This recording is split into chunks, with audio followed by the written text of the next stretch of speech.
Vamos orar pelo alimento à mesa, esse banquete maravilhoso. Obrigado às irmãs e irmãos que cozinharam tudo isso aqui, ó, coisa linda. Como meus irmãos aproveitem, deixa o plano para emagrecer para amanhã. Hoje é mesa farta, celebrar, fala, vamos orar? Assim mesmo que você está aí, mas curva a sua cabeça, feche seus olhos, vamos orar ao Senhor. Grandioso Deus, nós te exaltamos, Senhor, por este tempo tão especial que o Senhor preparou aqui na nossa igreja.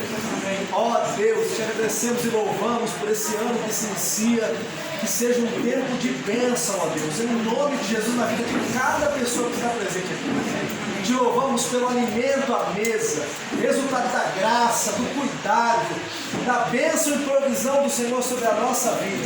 Oramos pelas famílias de Ilhabela, Senhor.